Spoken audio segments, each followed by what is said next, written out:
जैसा कि हम लोग ITI ट्रेड इलेक्ट्रीशियन के अनुसार हम लोग बहुत सारा प्रैक्टिकल कर चुके हैं। जैसा आज हम लोग देखेंगे ये नया चीज़ क्या है। तो ये पहले इस आइटम के बारे में देखेंगे कि है क्या।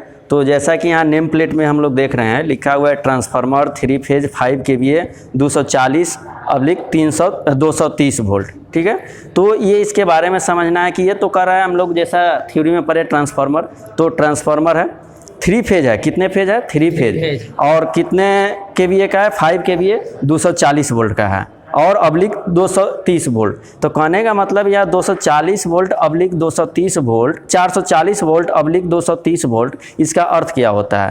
तो इससे ये पता चल रहा है कि प्राइमरी में जो है हम लोगों का 3 फेज, प्राइमरी में जो होगा स्टार कनेक्शन और सेकेंडरी में जो होगा प्राइमरी में डेल्टा कनेक्शन और सेकेंडरी में स्टार कनेक्शन। तो प्राइमरी में कनेक्शन करने का मतलब कि ये फेज टू फेज वोल्टेज आएगा, इसलिए 440 वोल्ट, और सेकेंडरी में जो होगा स्टार कनेक्शन तो उसमें क्या होगा 230 वोल्ट।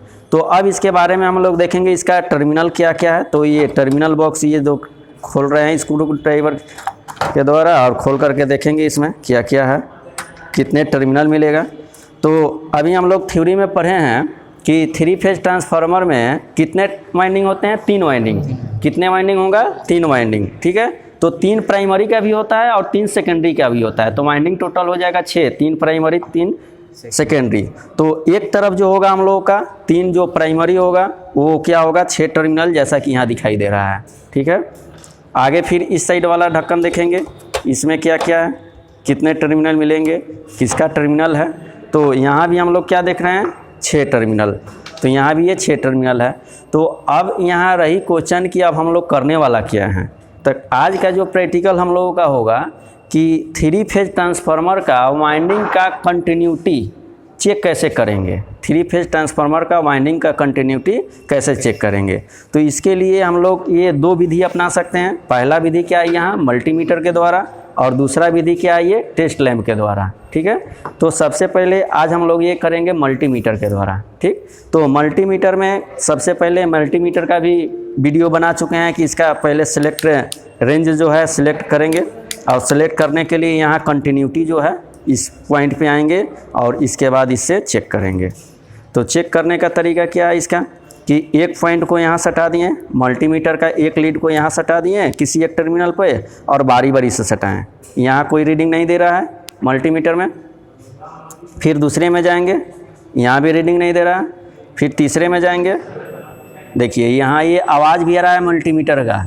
मल्टीमीटर से कंटिन्यूटी टेस्ट करते हैं तो आवाज़ भी आता है और इसका रीडिंग भी देता है। तो यहाँ दोनों आ रहा है, आवाज़ सुनाई दे रहा होगा।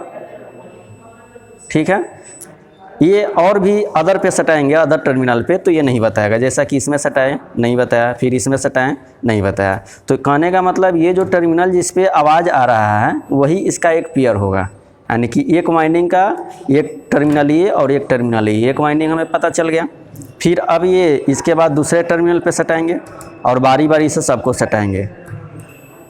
तो यहाँ ये आवाज़ आ रहा है तो एक टर्मिनल ये होगा और एक टर्मिनल ये, 2 पेयर पता चल गया। फिर इसके बाद ये तीसरा सटाएंगे, बाकी जो ये टर्मिनल हमारा बचा हुआ है तो यही जो हमारा होगा क्या तीसरा टर्मिनल का तीसरा वाइंडिंग का टर्मिनल होगा। तो बाकी अदर में सटाएंगे नहीं ये आवाज़ आएगा, रीडिंग भी नहीं आ रहा है, आवाज़ भी नहीं आ रहा है, लेकिन इस पर जो आएगा इसका यही इसका एक पेयर है। तो इस तरह से हमने एक साइड वाला ट्रांसफार्मर के एक साइड वाला टर्मिनल को ज्ञात कर लिया। फिर अब दूसरे साइड वाला देखेंगे इसमें, तो वैसे ही वही विधि है कि एक टर्मिनल यहाँ सटाएंगे और बारी बारी से सभी पर चेक करेंगे। नहीं बताया